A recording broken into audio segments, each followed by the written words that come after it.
too loud. ਕੁੜੀਆਂ ਨੂੰ ਸ਼ੋਭਾ ਨਹੀਂ ਦਿੰਦਾ। Always look pretty. ਤੇਰੇ ਨਾਲ ਕਿਸੇ ਨੇ ਵਿਆਹ ਨਹੀਂ ਕਰਨਾ।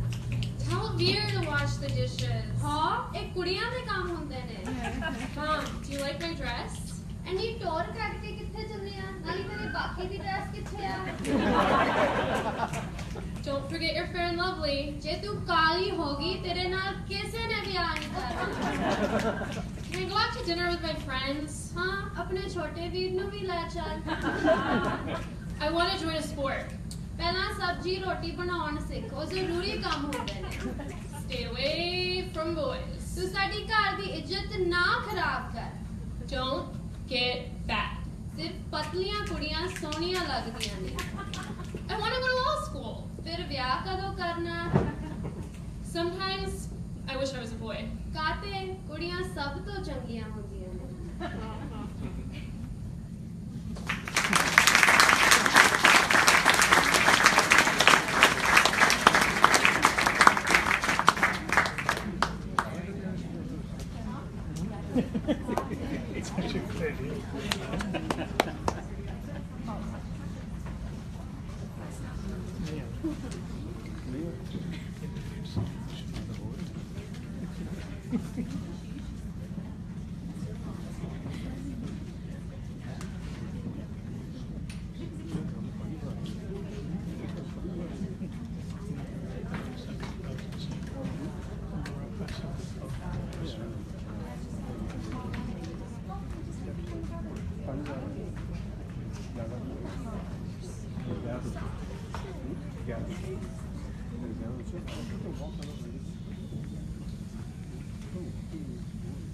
This next piece grapples with a topic that many people in the Sikh community are unfamiliar with or not okay with.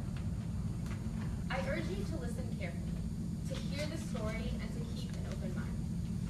The piece is based on conversations that I had with several people who were brave enough to share something very personal with me.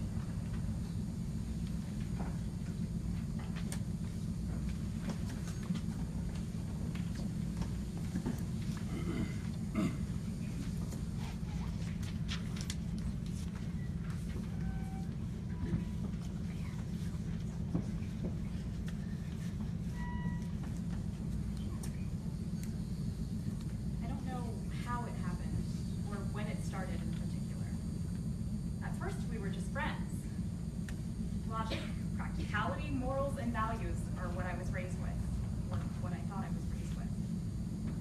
These values taught me who I should be with, but not who I should love. No one told me who I should or should not love. Instead, I was told who I could be with based on religion, culture, and caste.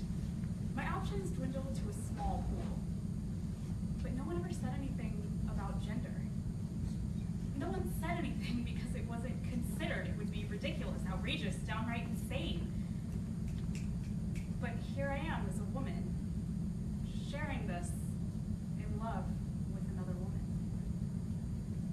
You can't see my ability to love in the way I walk or talk or dress. You can only see it in my heart. A heart that cannot be controlled, a heart given to me to love whomever I choose, and I chose her.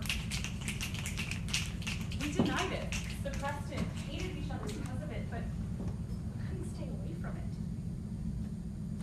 I want to be with her despite all the obstacles.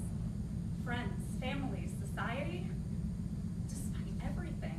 I can't imagine myself with anyone else. She completes a part of me, brings out a new side of me. She knows me like no one else. She makes me happy. I can't picture myself in this perfect life with a successful, respectable man who my family would appreciate. That's not who I am. Having that life is not something I have the ability to choose. This is a relationship like any other, but it's not accepted within society and definitely not within the Sikh community. I struggle every day. I struggle with my angry neighbor who mumbles rude comments to me as I walk by holding my girlfriend's hand. I struggle with who I can and cannot share my relationship with. But mostly, I struggle with the future and the possibility that my family may never accept me. That the truth about who I am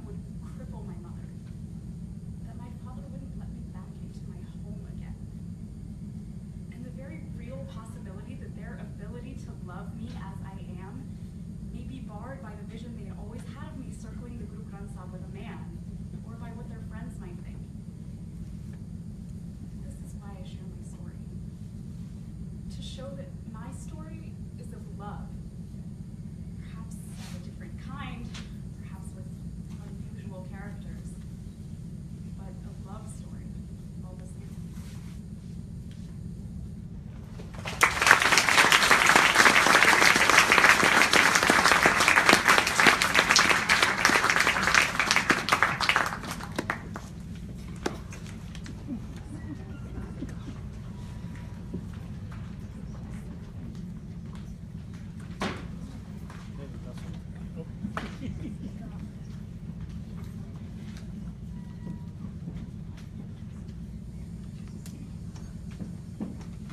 Our last piece is about several experiences about what happens when we preach love, respect, and acceptance, but don't take the time to create that within our spaces of worship.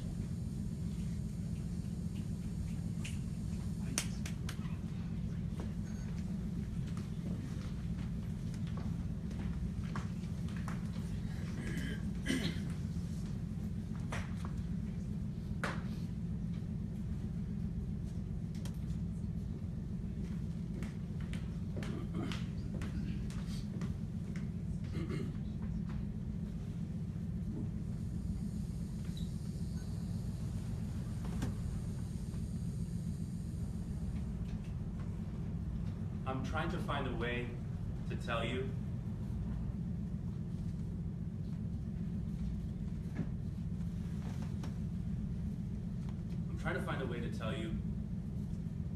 why I left that conference early. Why I've never really felt sick enough to feel comfortable with my people. That growing up, being sick meant being bullied at Gurdwara. Families outcasting mine because we weren't the right caste. You see, I moved to a small town in Ohio when I was in 6th grade. Until then, home was the smell, the colors, the understanding of Sikhs and Hamacho. That was my home. Home was speaking Hindi. Home was going to the Gurdwara every day after school because my dad did. And I wanted to be just like him. Ohio wasn't like that.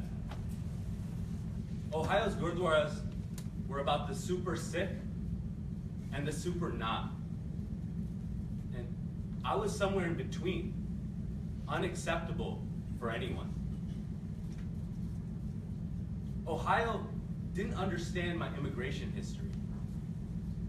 Knowing Hindi dubbed me as a confused child who didn't know his roots. I, the honor roll student, was apparently confused. I grew up reading Japji Sahib every morning. I grew up loving the sound of kirtan played in our home every morning. When it wasn't on, I felt uneasy. These sounds, these rituals, these routines were inculcated within me. I grew up longing for more Sikh friends.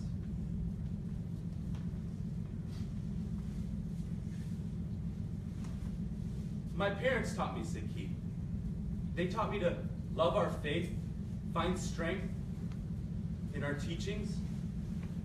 Naam japo, kirt karo, ban chako. Remember the divine. Work hard. Share your knowledge, your wealth, your power. This was all I knew. They never taught me about ego. So when the uncles and the aunties and the children at the Gurdwara went out of their way to put me down, I turned my back on Sikhi.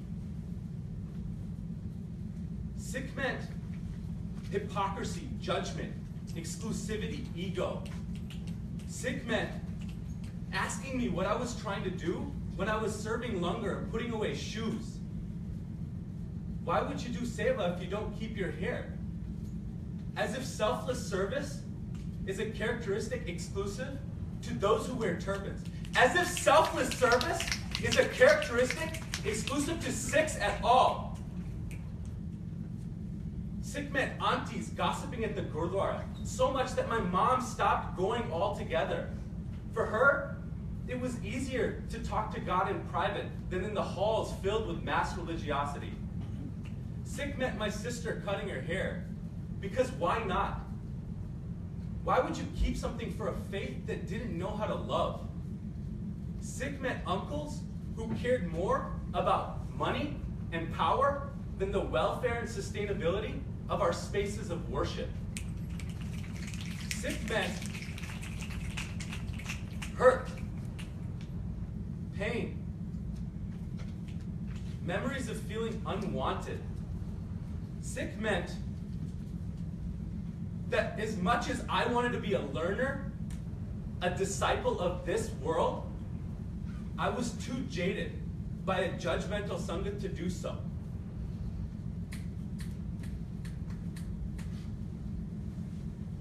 When I left Ohio for college, I was a little broken.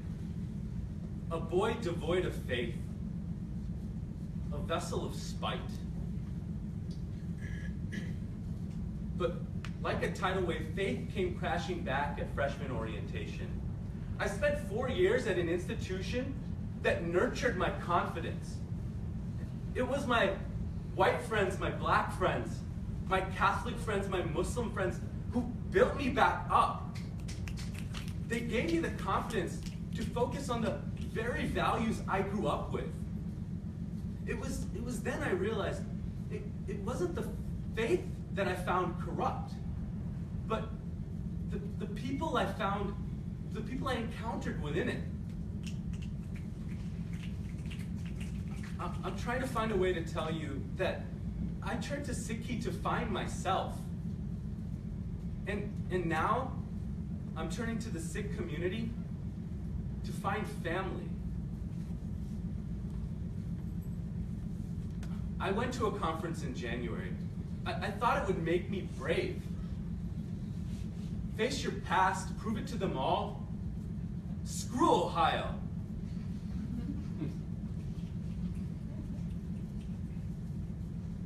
I left after one day. Too many Sikhs, too many people who could have turned on me, closed doors in my face, laughed at my hair, laughed at my Punjabi. I haven't been friends with a Sikh in 10 years. A grown man too scared to face those who look like me. I know fear is a dagger that waits unexpectedly. An auntie's dirty look, an uncle's arrogant tone, a friend's judging stare. But I realize that fear is a dagger we create ourselves, piercing ourselves over and over, holding progress at arm's length. I'm trying to find a way to tell you that bullying is not something that only happens when a white boy pulls off a brown boy's patka. There are things our community does with judgment, with words, with hate, that don't leave you. They don't stop haunting you. You get robbed of the very comfort that every boy or girl deserves to have when they're learning Japji Sahib. Bullying hurt me bad, but I'm not gonna exclude an entire community based on one Gurdwara, because that would be judging. Because you're Sikh, just like me. And you sat here listening to me. The least I could do is listen back.